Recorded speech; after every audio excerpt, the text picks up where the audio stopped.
ఈ రోజు మా డిన్నర్ వచ్చేసి వెజిటబుల్ రైస్. మా స్టైల్లో ఎలా చేసుకుంటున్నామో చూసేద్దామా. దీనికోసం నేనైతే ఫ్రెష్ గా ఒక కప్ పచ్చి బఠానీ తీసుకున్నాను. ఆనియన్, క్యారెట్, ఆలు, టమాటా అండ్ మిర్చి అనమాట.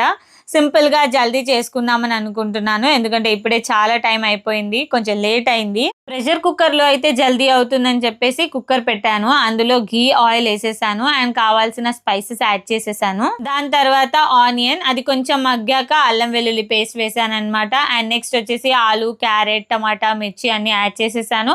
లాస్ట్ లో పచ్చి బఠానీలు వేసాను. అవి కొంచెం మగ్గాక ఉప్పు, కారం, పసుపు, ధనియా పౌడర్, గరం మసాలా అండ్ కొంచెం బిర్యానీ పౌడర్ అయితే యాడ్ చేశాను. వద్దు అనుకుంటే ఈ స్టేజ్ లో మనం పెరుగుని ఇగ్నోర్ చేసేయచ్చు. నేను మాత్రం ఒక 2 స్పూన్స్ అయితే యాడ్ చేశాను. ఇక్కడ 1 గ్లాస్ రైస్ కి 2 గ్లాస్ వాటర్ తీసుకున్నాను. నాకు రైస్ అనేది కొంచెం సాఫ్ట్ గా కావాలి అని. ఇంకా అందులో కొత్తిమీర, పుదీనా యాడ్ చేసేసి ప్రెషర్ పెట్టేశాను. 2 విజిల్స్ వస్తే సరిపోతుంది. స్టవ్ ఆఫ్ చేసిన తర్వాత ఒక 10 మినిట్స్ వదిలేస్తే మొత్తానికి మా డిన్నర్ అయితే కంప్లీట్ అయిపోయింది అనమాట. సో ఏదో మూవీ ట్రైలర్ పెట్టారు మా వారు, అది చూసుకుంటూ నేను హరమ్మ తినేసాము. మళ్ళీ మరో వీడియోలో కలుసుకుందాం. అప్పటి వరకు బాయ్.